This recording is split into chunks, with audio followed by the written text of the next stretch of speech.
Hello, everybody. It's me, Shannon here. I am live and loving it tonight. Welcome to Sunday Night Live, where we explore the principles that allow us to thrive in change. We can thrive in the change that we planned for, but didn't turn out the way we wanted. We can thrive in the change we didn't plan for, and it came out of nowhere. We can thrive in all types of change if we understand the principles of how to be resilient, of how to allow our circumstances to help us grow, even when they're unpleasant. So, with that, we are going to jump into tonight's topic. Welcome, everybody. Let's see. Jump in and say hi if there's Mary. She's been waiting for this. Awesome. Excellent, Mary. Welcome. I'm so glad you're here and you're the first one in the pool. Say hi, and especially if this is your first time with us live on Sunday Night Live, let us know who you are and where you're from. Kelly, hi, and welcome. Thanks for being here. Oh my gosh, you guys, I've missed you. It feels like a long time since I've sat down and talked with you, just chit chat face to face. So, this is going to be a great night for me, and I'm trusting that it's going to be something that's going to help you. So, tonight's Thrive principle is hashtag trust the process. Hashtag trust the process. We are going to talk tonight about mistake number 488 for yours truly, abandoning the plan. Mistake number 488, abandoning the plan. We are going to explore my failure so that we can learn how to do it better next time. Sometimes when we want to change, we make plans and then without enough thought, we abandon them, whoosh, and all of a sudden we're off on something. Oh, look, a squirrel, right? So, we're going to talk a little bit about abandoning the plan, what I learned from my mistake. And if you want to share some of your mistakes and what you've learned from abandoning the plan, we would love to learn from your wisdom as well. And before we jump in, let's give a big thank you to my favorite coffee ever, Thumb Roast Coffee. You have not tried coffee until you have tried Blue Lake from Thumb Roast Coffee.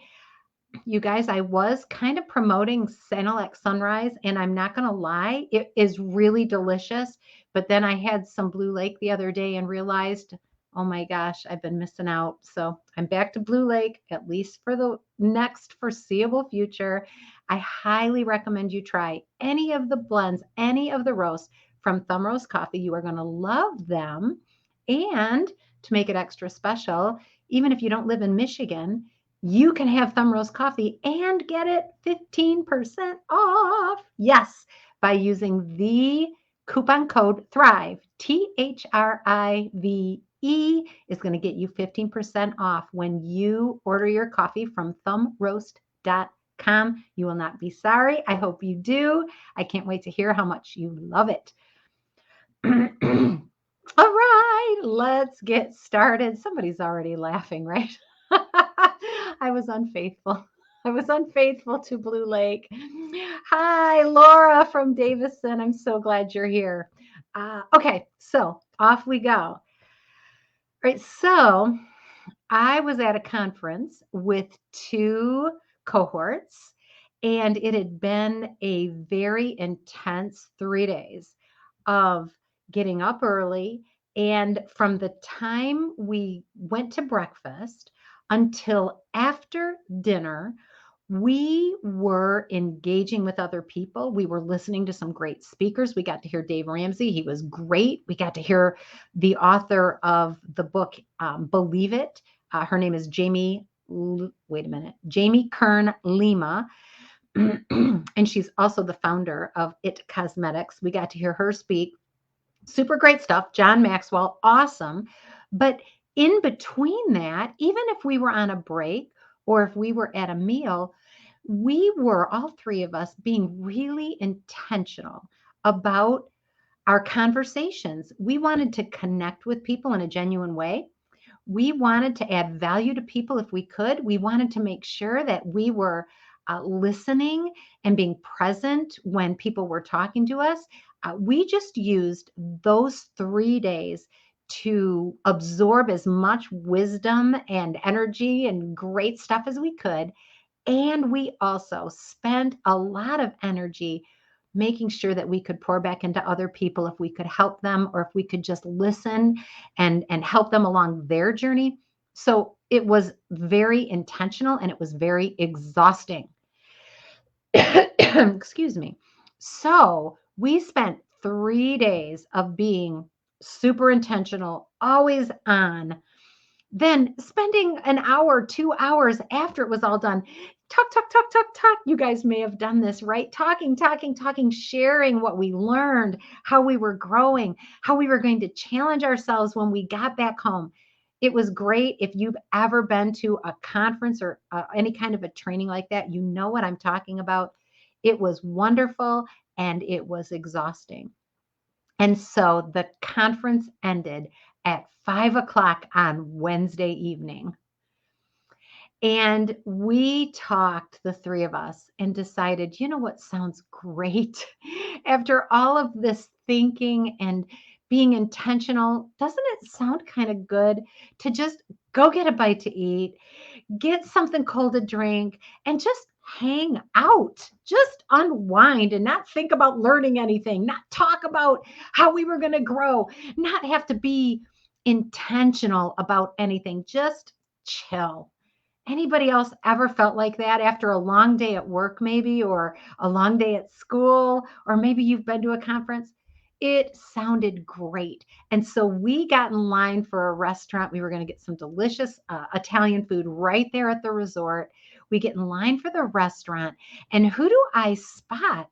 But a guy, a gentleman that we had sat with earlier that week at dinner. We had sat with them, or it may have been lunch, but I recognized him.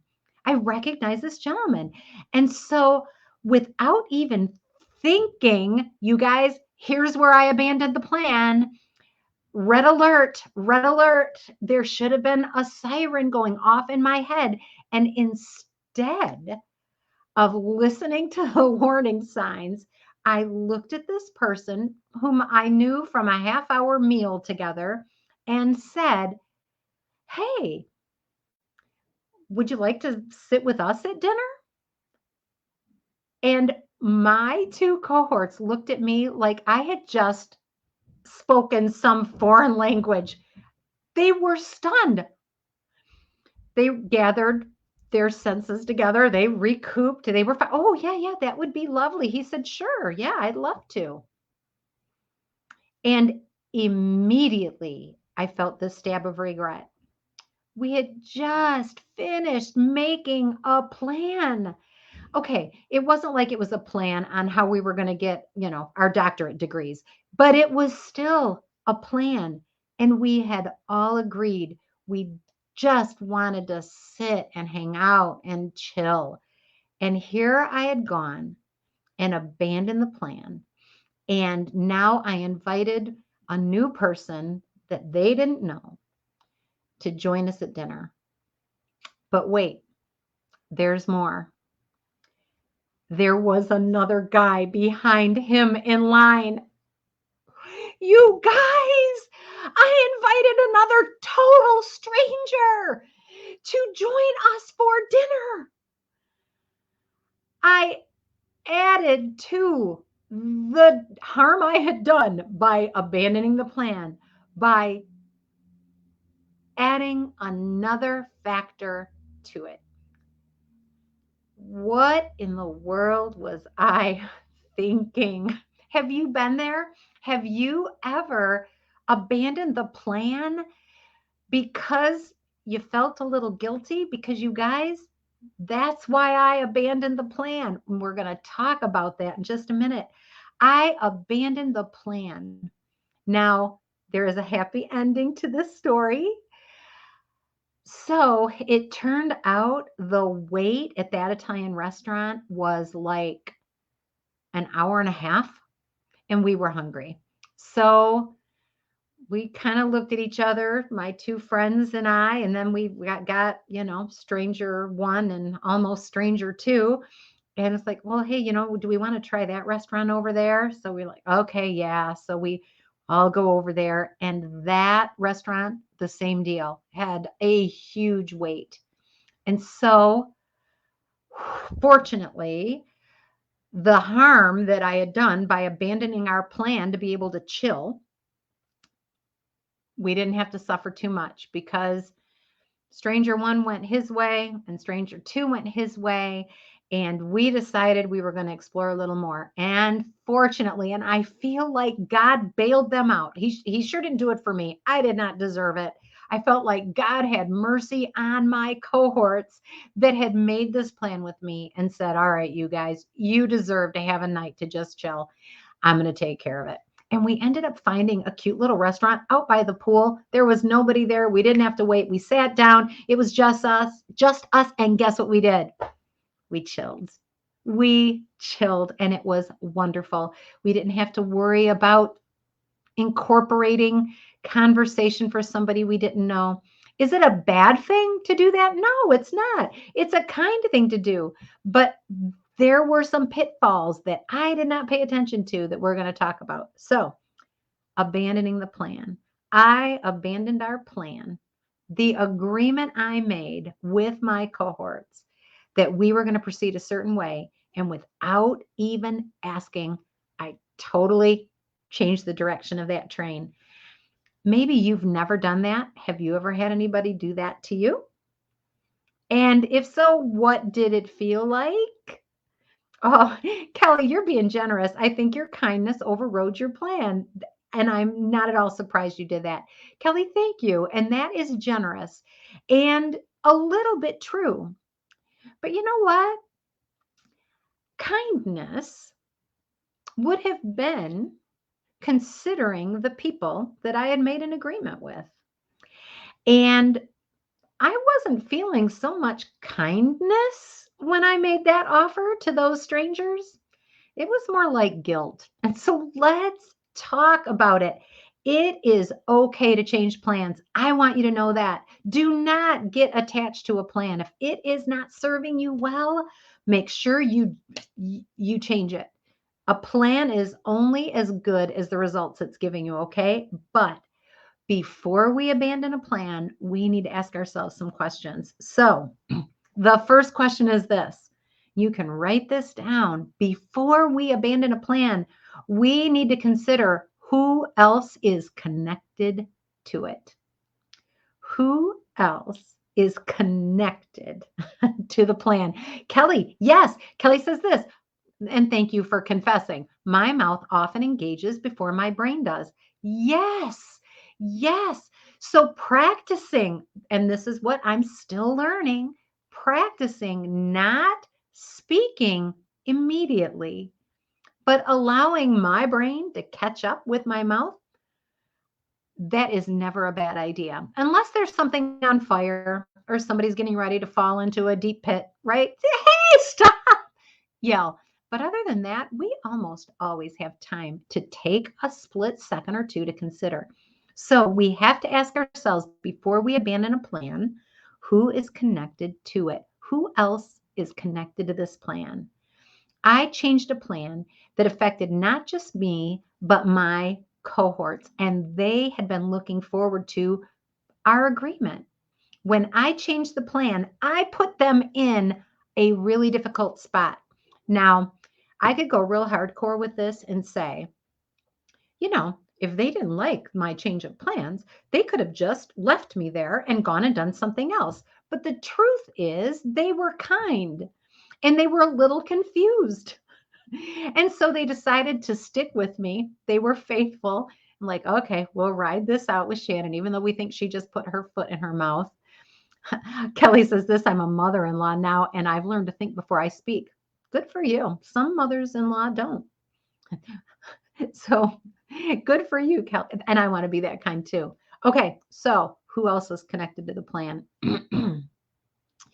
Many years ago, our family was on the way home from church and we spied a car show. And so we decided, you know what, we're going to go to this car show. It was like a county fairground. And so we pull off and my husband says, you know what, I want to go out and I want to check some things. And I said, you know what, I kind of don't feel like it. So I'm just going to go over here. I'm going to do a couple of things. And then I'm going to meet you back over here by the cotton candy store, whatever they call it, the cotton candy trailer, right? I'll meet you over there. I'll meet you over there by that cotton candy trailer.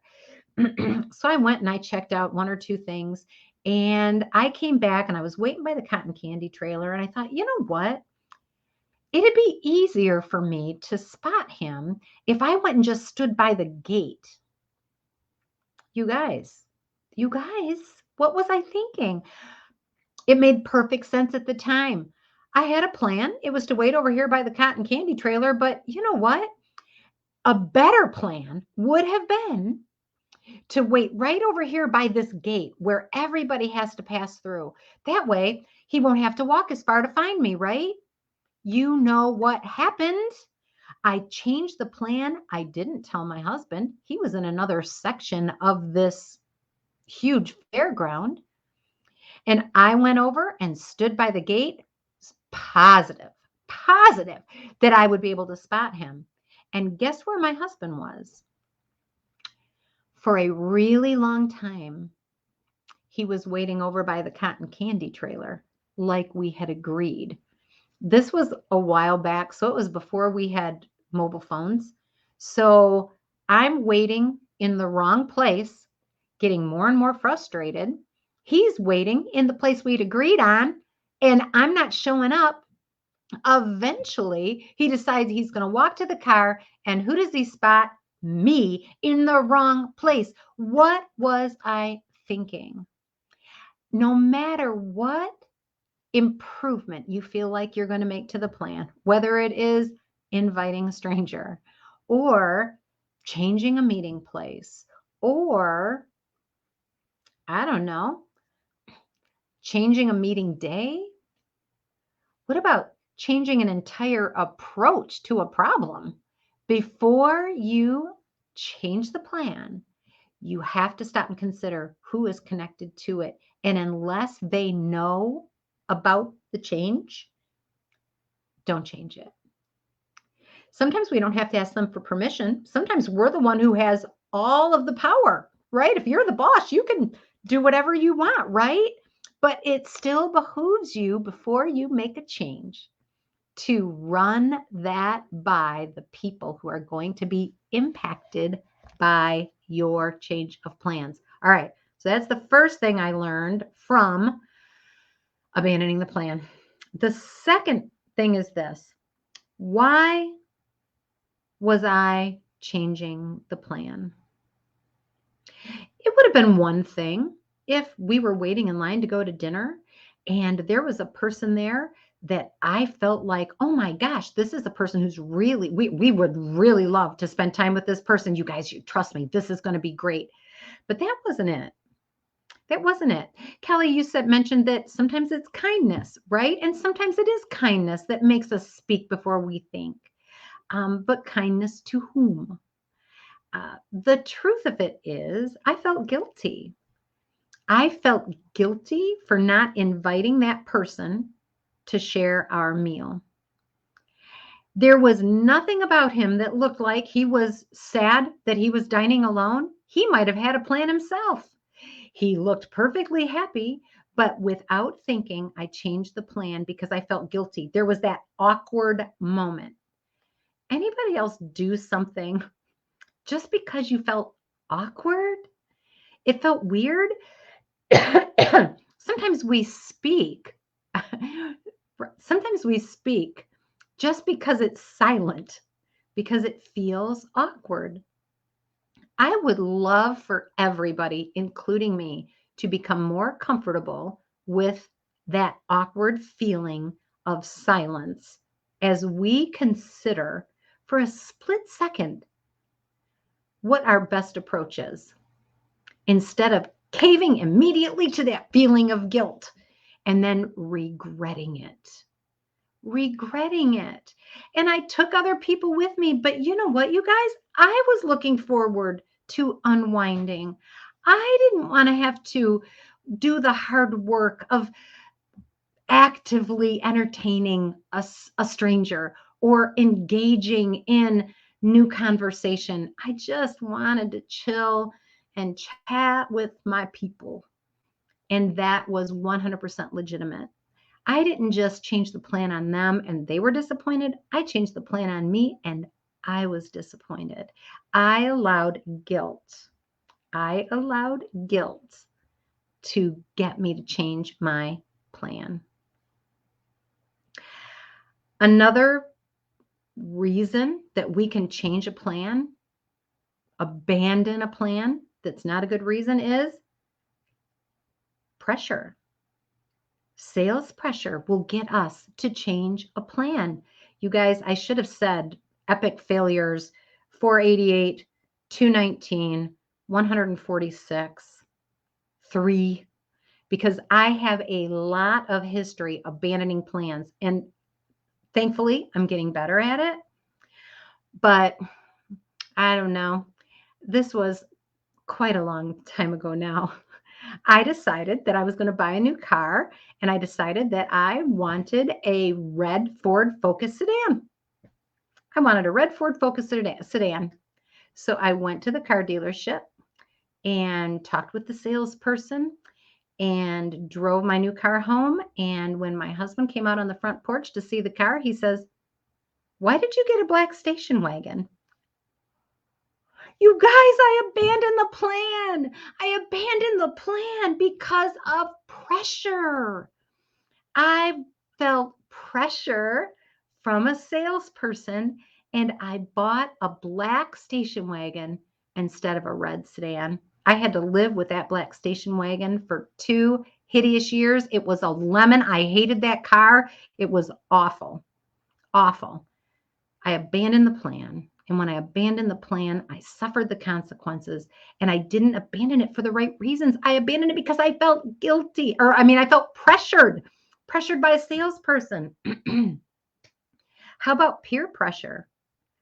Have you ever had a plan of something that you knew you were going to do, and then peer pressure caused you to abandon it?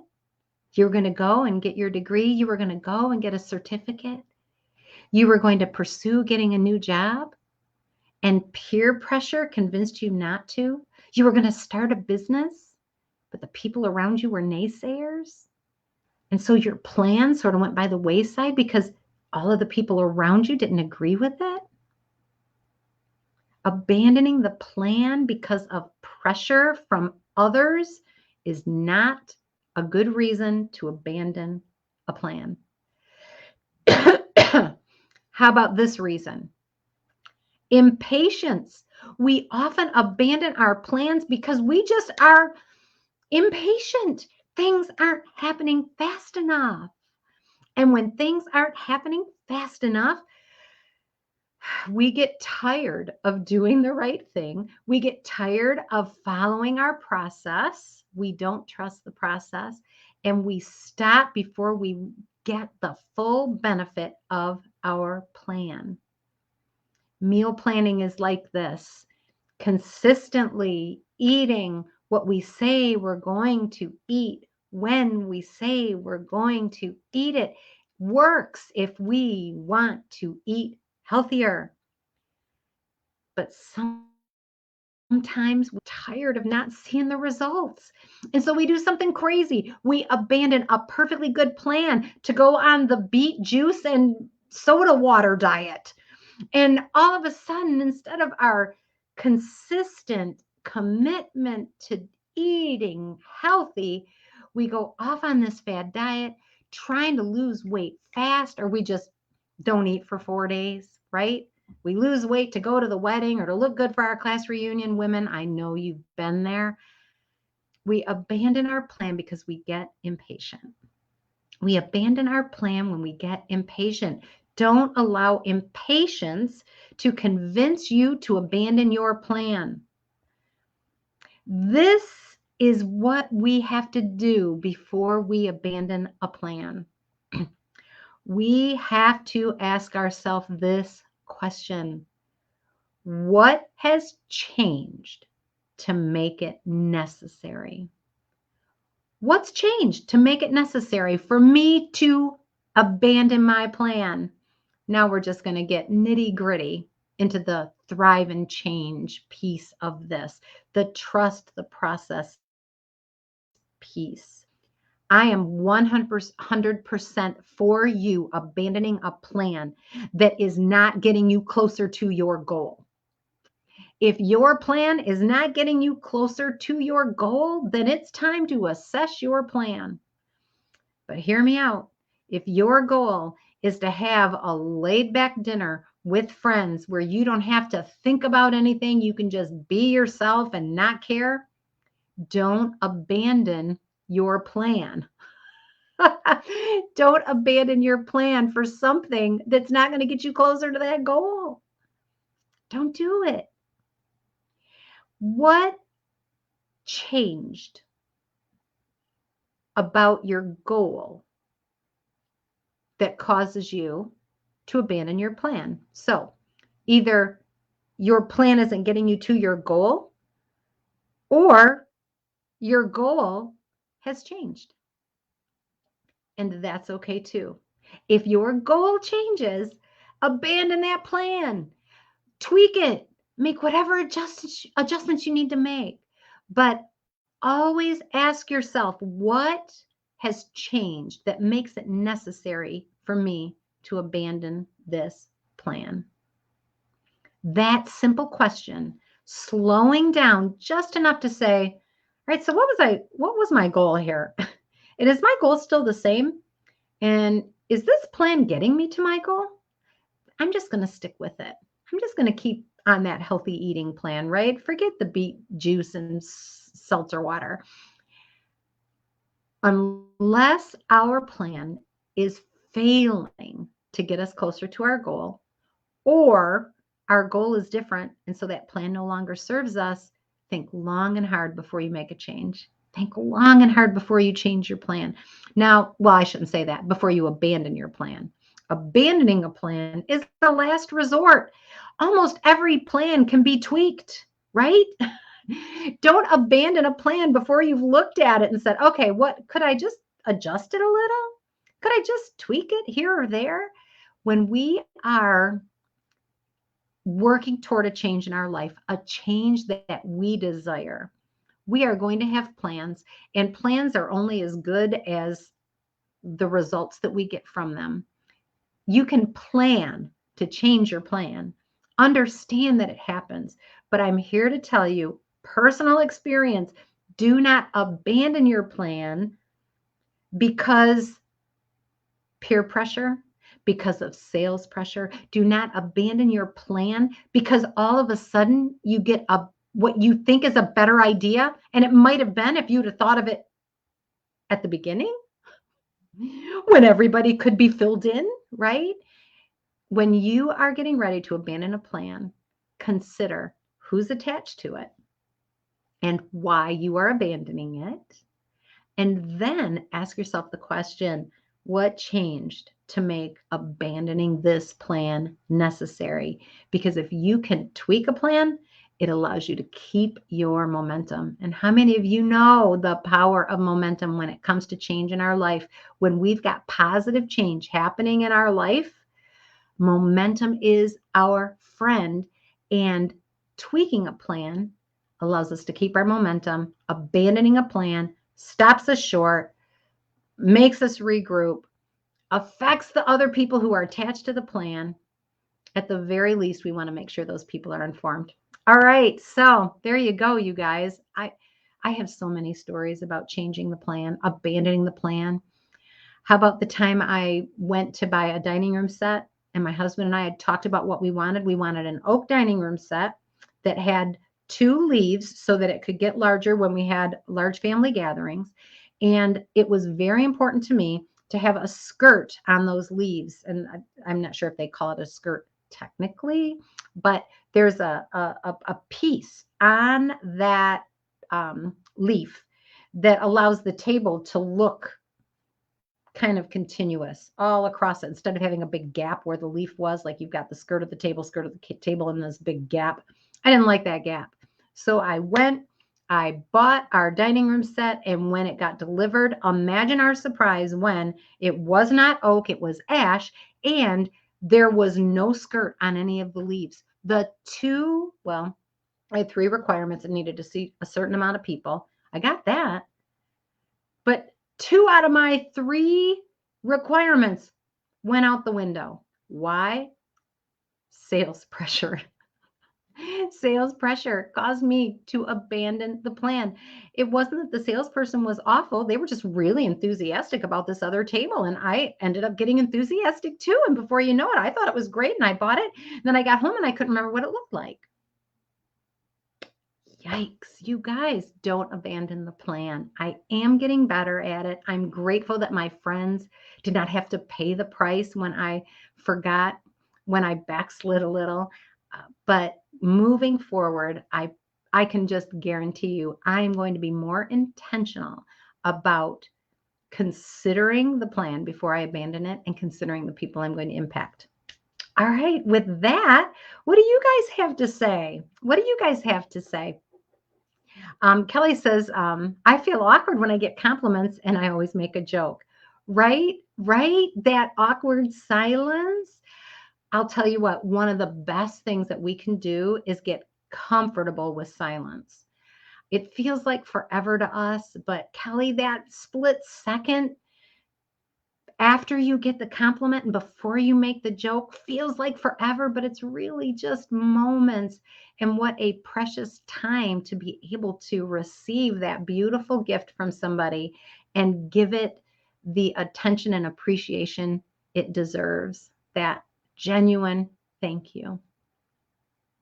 Ah, it's a gift. When somebody gives you a compliment, it's a gift to pause and genuinely thank them and then zip it. Practice it. It's wonderful. Anybody else have a comment? When have you either been the victim of somebody else changing the plan or changed a plan and boy, the fallout was not great? Or maybe, just maybe, just maybe, you have almost abandoned a perfectly good plan. Oh, Mary. Mary says this, like I've said before, you make us feel normal.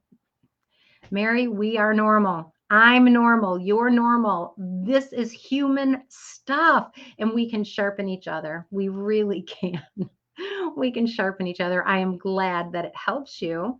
I'm glad that you can come here to Sunday Night Live and know that you are among friends and that you are among people who are just like you. We're all on this journey together. We're all growing together. All right, you guys, have a wonderful, wonderful week. I want you to thrive and change this week. I want you to look at your plans. Are they good ones? Keep them, tweak them, but don't abandon them without checking to see who they affect and asking yourself the question, what changed to make this necessary? Is my goal different now? Or is it not getting me to my goal? All right, with that, I love you. Goodbye.